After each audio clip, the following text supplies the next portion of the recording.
Conte merveilleux de Jacob Ludwig Karl Grimm. La princesse de pierre. Deux princes partirent un jour à l'aventure vers de lointaines contrées. Mais comme ils s'amusaient beaucoup à faire les 400 coups, ils décidèrent de ne plus revenir au château. Leur petit frère, qui se faisait du souci, décida de partir à leur recherche. Lorsqu'il les trouva enfin, ils se moquèrent de lui. « Oh, une chance que tu sois venu, petit frère, car nous n'aurions jamais pu nous débrouiller seuls.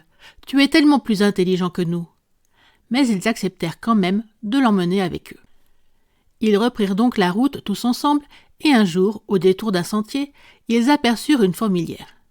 Le plus vieux voulut la fouiller et voir comment les petites fourmis apeurées se précipiteraient au dehors, transportant leurs œufs pour les mettre en sûreté.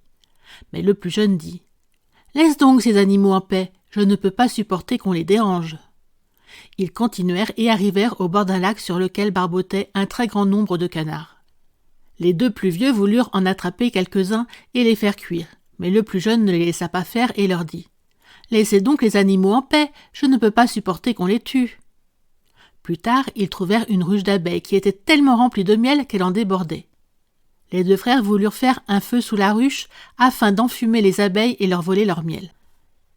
Mais le plus jeune les en empêcha encore et leur dit « Laissez donc les animaux en paix, je ne peux pas supporter qu'on les brûle. » Finalement, les trois frères arrivèrent à un château ensorcelé.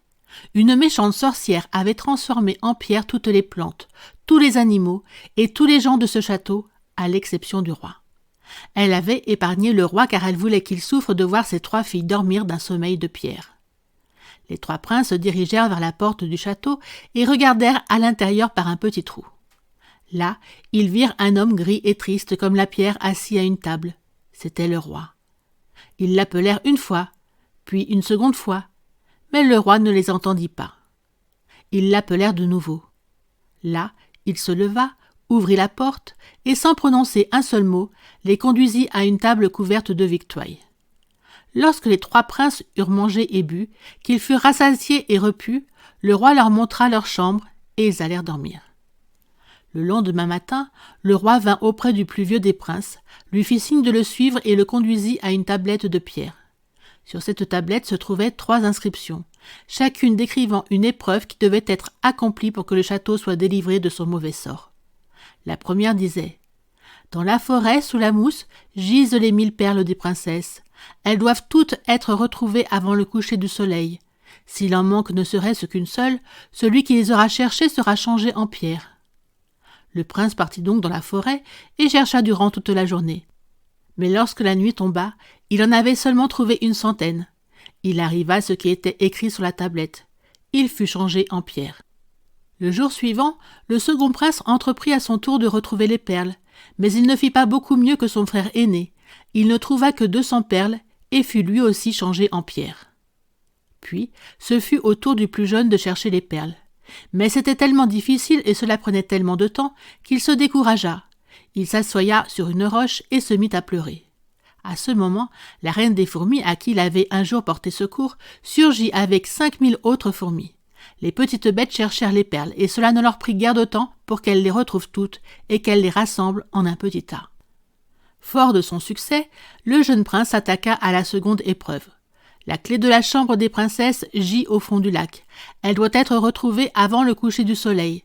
Si ce n'est pas le cas, celui qui l'aura cherchée sera changé en pierre. Lorsqu'il arriva au bord du lac, les canards qu'il avait un jour sauvés barbotaient encore. Ceux-ci plongèrent dans les profondeurs du lac et rapportèrent la clé au prince. La dernière épreuve était la plus difficile de toutes. Parmi les 3 filles du roi, il en est une qui est plus jeune et plus gentille que les autres. Elle doit être reconnue avant le coucher du soleil. Celui qui se trompera, celui-là sera changé en pierre. Mais les 3 princesses se ressemblaient toutes comme des gouttes d'eau.